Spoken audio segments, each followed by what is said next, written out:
Bulletin की शुरुआत करते हैं हेडलाइंस के साथ। कोरोना वैक्सीन लगवाने वाले हरियाणा के मंत्री हुए कोरोना पॉजिटिव, ट्वीट कर दी जानकारी। वहीं देश में कोरोना के कुल मामले 96 लाख के पार। देश में किसानों का आंदोलन 10वें दिन भी जारी। राहुल गांधी ने कहा कि एमएसपी और एपीएमसी के बिना बिहार के किसान बेहद मुसीबत में। अब पूरे देश को कुएं में धकेला गया।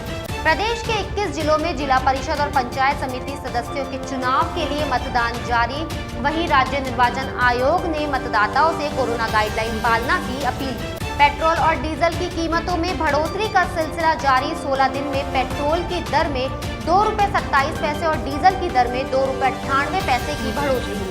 केंद्र सरकार द्वारा लागू किए गए कृषि कानूनों के विरोध में किसानों का दिल्ली की सीमा पर 10वें दिन भी प्रदर्शन जारी रहा। वहीं कांग्रेस नेता राहुल गांधी किसानों के समर्थन में सरकार को लगातार निशाने पर ले रहे हैं। इसी कड़ी में कांग्रेस नेता ने ट्वीट कर कहा कि बिना न्यूनतम समर्थन मूल्य और एपीएमसी के बिहार के किसान बेहद मुसीबत में हैं और अब प्रधानमंत्री नरेंद्र मोदी ने पूरे देश को इसी कुएं में धकेल दिया है। ऐसे में देश के अन्नदाता का साथ देना हमारा कर्तव्य है। इससे पहले राहुल गांधी ने किसान नेताओं और केंद्र सरकार के बीच दूसरे दौर की बातचीत को लेकर कहा कि कृषि संबंधी काले कानूनों को पूरी तरह से रद्द करने से कम कुछ भी स्वीकार करना किसानों के साथ विश्वासघात होगा। उन्होंने ट्वीट किया कि काले कृषि कानूनों को पूर्ण रूप से रद्द करने से कम कुछ भी स्वीकार करना भारत और उसके किसानों के साथ विश्वासघात होगा।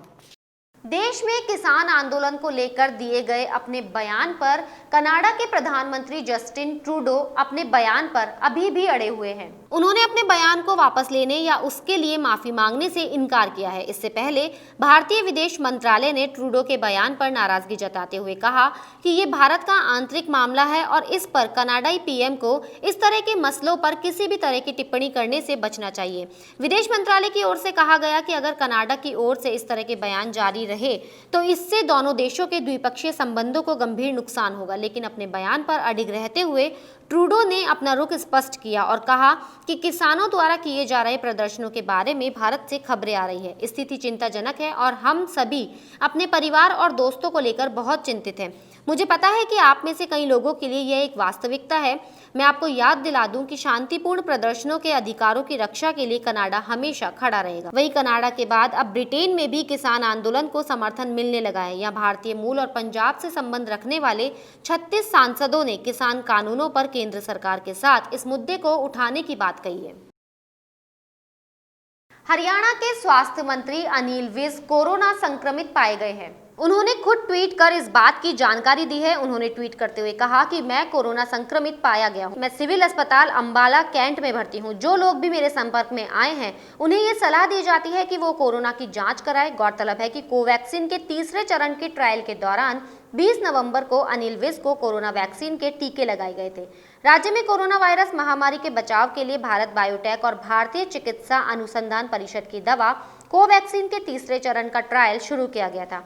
स्वास्थ्य मंत्री अनिल विज ने पहले ही घोषणा कर दी थी कि वे कोवैक्सीन परीक्षण में वॉलंटियर के तौर पर खुद को डॉक्टर्स की देखरेख में सबसे पहले टीका लगवाएंगे। उसके बावजूद भी वे कोरोना संक्रमित पाए गए हैं। देश में कोरोना मरीजों का कुल आंकड़ा 96 लाख को पार कर चुका है। हालांकि देश में कोरोना संक्रमण के दैनिक मामलों में कमी आई है। केंद्रीय स्वास्थ्य मंत्रालय की ओर से जारी ताजा आंकड़ों के मुताबिक 36,711 कोरोना संक्रमण के नए मामले सामने आए हैं, जबकि 42,359 लोगों ने कोरोना को मात दी है।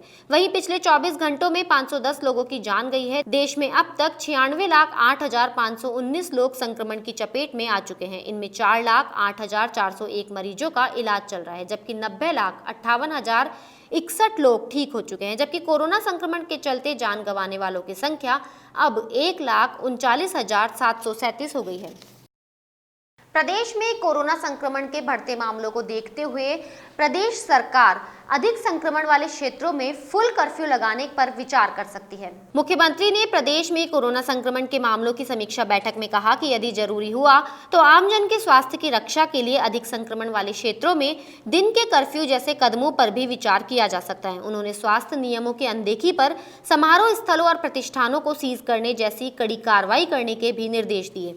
गहलोत ने कहा कि जयपुर और जोधपुर प्रदेश के सबसे बड़े शहर हैं। इनमें विवाह समारोह, बाजारों सहित अन्य सार्वजनिक स्थानों पर लोगों की उपस्थिति के नियमों की पालना नहीं होना, होम आइसोलेशन, कंटेनमेंट जोन तथा हेल्थ प्रोटोकॉल का उल्लंघन होना चिंताजनक है।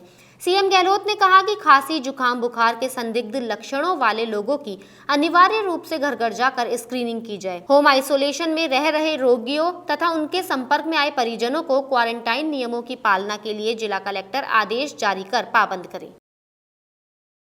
प्रदेश के 21 जिलों में जिला परिषद और पंचायत समिति के सदस्यों के चौथे और अंतिम चरण के चुनाव के लिए मतदान जारी है। आज हो रहे मतदान में 21 जिलों की 66 पंचायत समितियों के 908 सदस्यों और उनसे संबंधित जिला परिषद सदस्यों के लिए मतदान करवाया जा रहा है।